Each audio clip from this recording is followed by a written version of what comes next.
Hello friends, welcome to my YouTube channel Sena job. और जो लोग भी सेना से जुड़ी किसी भी कंपटीशन की अगर प्रिपरेशन कर रहे हैं तो हमारे चैनल को ज़रूर सब्सक्राइब कर लीजिएगा, जिससे कि उनको हमारे जितने भी फर्दर वीडियोस हैं उनकी नोटिफिकेशन मिलती रहे, और बेल आइकन को ज़रूर प्रेस करिएगा। तो चलिए आज हम लोग स्टार्ट करते हैं अपना पार्ट 8 वीडियो। ये हमारे मेंस्ट्रुएशन 3D शेप में पार्ट 8 वीडियो होने जा रहा है। इसमें हम लोग क्या पढ़ेंगे, इसमें हम लोग प्रैक्टिस करने जा रहे हैं कुछ क्वेश्चंस की, और ये सभी क्वेश्चंस स्फीयर से रिलेटेड हैं, ठीक है। क्योंकि ऑलरेडी हम लोगों ने कोन, सिलेंडर और क्यूबॉइड के ऊपर बेस्ड जितने भी क्वेश्चंस हो सकते थे वो सारे कर लिए हैं। अब हम लोग लास्ट स्फीयर के बारे में देखने जा रहे हैं। तो चलिए स्फीयर का पहला क्वेश्चन देखते हैं। क्वेश्चन नंबर 1 ये है, a sphere of radius 7 centimetre, then find the volume of that sphere. ठीक है, तो एक स्फीयर है आपके पास, स्फीयर मतलब गोला। एक मान लीजिए कोई बॉल है, उसका रेडियस क्या है यहाँ पे 7 सेंटीमीटर। तो आपको वॉल्यूम निकालना है, बहुत सिंपल है। फॉर्मूला क्या होता है वॉल्यूम का? स्फीयर का जो वॉल्यूम होता है हमने आप लोग को बताया है, हमारा पार्ट 4 वीडियो देख लीजिएगा, उसमें स्फीयर के बारे में काफी कुछ हमने डिस्क्राइब किया है। तो 4/3 पाई आर क्यूब ये फॉर्मूला होता है, ठीक है। तो यहाँ पे ये फॉर्मूला लगाएंगे, v = 4/3 पाई की वैल्यू आप सब लोग जानते हैं कितनी होती है, 22/7 मल्टीप्लाई आर क्या है यहाँ पे, ये देखिए 7, तो आर की वैल्यू 7 है, तो 7 का क्यूब, तो 7 × 7 × 7, 3 times you have to write. Now 7 divides 7, okay, ये कट गया। अब देखिए 7 7 जा कितना होगा, 7 7 जा ये 49 हो जाएगा, ठीक है। और यहां से इसको मल्टीप्लाई कर दीजिए, 4 2 जा ये 8 हो जाएगा, 4 2 जा 8, और नीचे क्या आ गया 3, ठीक है। तो इसको जब हम लोग 88 को डिवाइड करेंगे 3 से और मल्टीप्लाई कर देंगे 49, तो हमारा आंसर आएगा 1437.33 सेंटीमीटर क्यूब, ठीक है। तो ये हमारा सोल्व करने के बाद ये आंसर आएगा।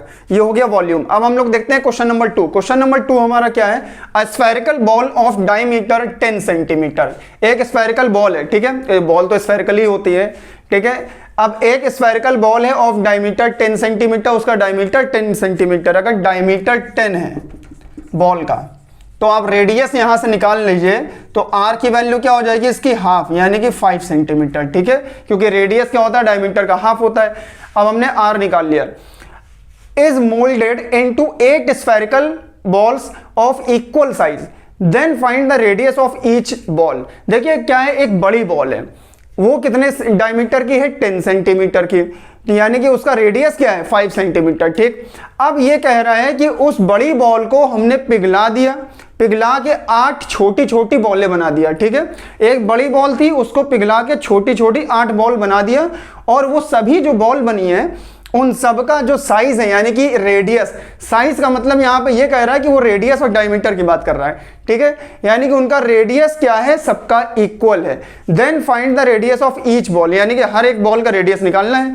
तो हर एक बॉल का निकालने का कोई मतलब नहीं, एक बॉल का निकाल लीजिए, वही सबका हो जाएगा, ठीक है। तो यहाँ पे क्या करेंगे, इसको कैपिटल आर मान लीजिए, ठीक। अब देखते हैं हम लोग, एक बड़ी बॉल को जब हम पिघलाते हैं, एक ये बड़ी बॉल थी, इसको पिघला दिया और छोटी छोटी 8 बॉल्स बना दिया हमने, ठीक है। तो ये छोटी इसका रेडियस अगर कैपिटल आर हम मान लेते हैं, तो ये छोटी वाली बॉल का रेडियस अगर हम मान ले स्मॉल आर, तो ये भी स्मॉल आर, ये भी स्मॉल आर हो जाएगा, ठीक है। तो इन सब का रेडियस क्या होगा, स्मॉल आर। अब एक चीज, इससे पिघला के तो हमने 8 बॉल्स बनाई है, तो ये 8 बॉल हैं, इन सब का वॉल्यूम ऐड कर दिया जाए 8 बॉल का, तो उसका वॉल्यूम और इस बड़ी बॉल का वॉल्यूम क्या होगा, इक्वल होगा। तो पहले हम क्या करें, इस बड़ी बॉल का वॉल्यूम लिख लेते हैं। बड़े बॉल का वॉल्यूम क्या हो जाएगा, 4/3 पाई आर क्यूब। आर यहाँ पे कैपिटल होगा क्योंकि बड़ी बॉल का हमने कैपिटल आर माना है। अब छोटी बॉल का वॉल्यूम निकाल लेते हैं। छोटी बॉल का भी वॉल्यूम, भाई बॉल है तो 4/3 पाई आर क्यूब ही लगेगा, ठीक है। लेकिन ये एक बॉल का हमने वॉल्यूम लिखा है, लेकिन यहां बॉल्स कितनी है, 8, तो इसमें 8 से मल्टीप्लाई कर दीजिए, ठीक है। तो 8 बॉल हो गई। अब देखिए यहां पे 4/3 पाई, ये पूरा कॉमन है, ये आप काट सकते हैं, चाहे तो इसको नीचे लाएंगे तब भी कटेगा, तो हम डायरेक्ट काट दे रहे हैं। अब ये 8 को आप नीचे ले आइए क्योंकि मल्टीप्लाई में, तो क्रॉस मल्टीप्लाई करके नीचे लाएंगे तो r3/8 = r3, ठीक है।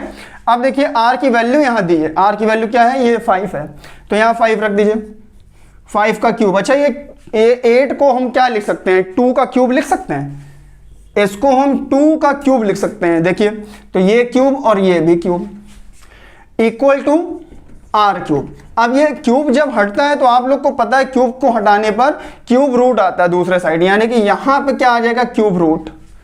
ठीक है, अब क्यूब रूट से यहां पे 3 5 है, यहां पे 3 2 है, तो क्या करते हैं एक यहां से 5 बाहर निकाल लेते हैं और एक यहां से 2 बाहर निकाल लेते हैं। तो आपका आंसर क्या आ गया 5/2 सेंटीमीटर रेडियस। जो छोटी बॉल है उनका रेडियस 5.2 होगा, इसको चाहे तो पॉइंट में लिख लीजिए। तो आर की वैल्यू ले जाए यहां पे लिखेंगे 2.5 सेंटीमीटर, यानी कि 2.5 सेंटीमीटर आपका आंसर है।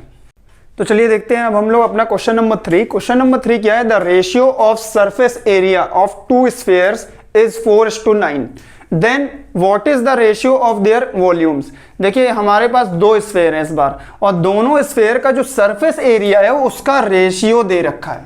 ठीक है, रेशियो क्या दिया है 4:9 का। अब ये कह रहा है then what is the ratio of their volumes, तो उनके वॉल्यूम्स का हमें रेशियो निकालना है। अच्छा यहाँ पे सरफेस एरिया का फॉर्मूला क्या होता है, सरफेस एरिया का फॉर्मूला आप सब लोग जानते हैं क्या होता है 4πr², ये होता है। ठीक है, अब दो यहां पे क्या है 2 स्फीयर हैं, तो हम इस पहले का मान ले S1 और दूसरे का मान लेते हैं S2। ठीक है, दूसरे का सरफेस एरिया क्या है S2। अच्छा इन दोनों का क्या दिया है रेशियो दिया है ना, तो इसको हमने ऐसे रेशियो के फॉर्म में डिवाइड कर दिया। अब तो इनका फॉर्मूला भी तो यहाँ पे रेशियो के फॉर्म में लिखेंगे। पहले का अगर हम स्फीयर का मान ले रेडियस R1, ये R1 है, और नीचे वाले का क्या हो जाएगा दूसरे वाले का R2, तो R2 ये स्क्वायर है 4πr², सॉरी यहाँ पे क्यूब लिख दिया था वो स्क्वायर होता है 4πr² और 4πr²। ठीक है, तो ये हमने रेशियो के फॉर्म में लिख दिया है। अब यहाँ पे हमें क्या दे रखा है, इनका रेशियो दिया है, क्या दिया है 4:9, तो 4:9 का रेशियो भी दिया है। ठीक, ये सारा हमने डेटा पहले लिख लिया। अब क्या करिए 4π से 4π काट दीजिए, R1/R2 का स्क्वायर, R1/R2 का होल स्क्वायर है, आप इसको लिख सकते हैं 4/9। अब यहाँ से स्क्वायर को हटाते हैं तो यहाँ स्क्वायर रूट आता है, यानी कि R1/R2 equal to 4/9 square root. अब स्क्वायर रूट जब सॉल्व करते हैं तो क्या आएगा 2/3। 4 का क्या होता है 2 और 3 और 9 का क्या होता है 3 स्क्वायर रूट, यानी कि R1/R2 की वैल्यू 2/3 आ गई। अब देखिए क्या करेंगे, यहां पे वॉल्यूम का पूछा है। ठीक है, वॉल्यूम का क्या पूछा है हमको रेशियो। अब देखिए V1/V2 हमसे पूछ रहा है, यानी पहले का वॉल्यूम और दूसरे स्फीयर का वॉल्यूम का रेशियो, तो V1/V2 हम मान ले। अब V1 की वैल्यू क्या फॉर्मूला क्या होता है 4/3πr³ होता है, तो यहाँ R1³ लिख दें और नीचे 4/3πr2³ लिख दें इसको। ठीक है, अब यहां से पाई से पाई कटा, 4/3 से 4/3 काट दीजिए। R1/R2 का क्यूब आप इसको लिख दीजिए, R1/R2 का क्यूब। अब देखिए R1/R2 की वैल्यू 2/3 दी है, इसको 2/3 लिख दीजिए, 2/3 का क्यूब। अब 2/3 का क्यूब करिए तो 2 का क्यूब क्या होता है 8 और 3 का क्यूब क्या होता है 3 3 से 9, 9 3 से 27, यानी कि आपका जो रेशियो आया 8:27, ये आपका आंसर है। ठीक है, यानी कि V1:V2 की वैल्यू क्या आ गई 8:27। ठीक है, अब देखिए हम लोग क्वेश्चन नंबर 4 देखते हैं। क्वेश्चन नंबर 4 क्या है, if the volume of a sphere is divided by the surface area of the sphere gets 27। क्या कह रहा है, एक स्फीयर है हमारे पास, उसका जो वॉल्यूम है उसके वॉल्यूम को हम डिवाइड कर देते हैं उसी के सरफेस एरिया से, तो हमको क्या मिलता है, हमको मिलता है 27। Then what would be the radius of sphere, तो हमसे रेडियस पूछ रहा है उस स्फीयर का क्या होगा। तो यहां पे पहली चीज कह रहा है वॉल्यूम, स्फीयर का वॉल्यूम का फॉर्मूला क्या होता है V = 4/3πr³, ये होता है। अब कह रहा है इसके वॉल्यूम को अगर हम डिवाइड कर दें सरफेस एरिया से, तो सरफेस एरिया यानी कि S मान लें। ठीक है, तो इसको डिवाइड कर देते, सरफेस एरिया का फॉर्मूला क्या होता है 4πr², तो यहां पे 4πr² लिख देते हैं। ठीक है, अब देखिए इसको डिवाइड करने के बाद हमको क्या मिलता है, ये क्या लिखा है surface area of the sphere gets 27, हमको क्या मिलता है डिवाइड करने के बाद 27, तो ये 27 होगा इक्वल टू, ठीक है।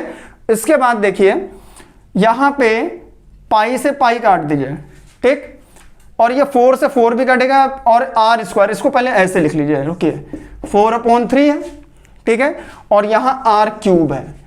अब ये आर स्क्वायर है, ये आर क्यूब, तो आर स्क्वायर से आर क्यूब यहां कटेगा तो एक आर बचेगा, एक आर बचेगा। अब ये जो 4 है 4 यहां मल्टीप्लाई होगा, 4 यहां पे मल्टीप्लाई हो गया, 4 से ये 4 भी काट दीजिए, ठीक है। अब यहां आर इक्वल टू क्या है 27, ठीक। अब यहां से आपको आर की वैल्यू निकालना है, 3 को उधर ले जाइए, 3 उधर जाएगा मल्टीप्लाई होगा, तो आर की वैल्यू क्या आ जाएगी 27 × 3, ठीक है। अब 3 से इसको मल्टीप्लाई कर दीजिए तो क्या आएगा 81, तो आर की वैल्यू क्या आएगी 81 सेंटीमीटर, यानी कि उस स्फीयर का जो रेडियस होगा वो 81 सेंटीमीटर होगा। ये आपका आंसर है। तो इस तरह से हमने अपने स्फीयर के जितने भी इंपॉर्टेंट क्वेश्चंस हो सकते थे 4 क्वेश्चंस हम लोगों ने करे, ठीक है। और भी क्वेश्चंस हम लोग प्रैक्टिस करेंगे नेक्स्ट वीडियो में। और जो भी लोग हमारे वीडियोस को देख रहे हैं प्लीज़ पेन कॉपी लेके बैठिएगा और जो भी चीज़ें हम लोग पढ़ाते हैं उसको प्लीज़ नोट डाउन कर लीजिएगा। और हम लोग इतनी मेहनत करते हैं तो प्लीज़ आप लोग का भी फर्ज बनता है कि इसको ज़्यादा से ज़्यादा लोगों तक शेयर करिए। Thank you so much.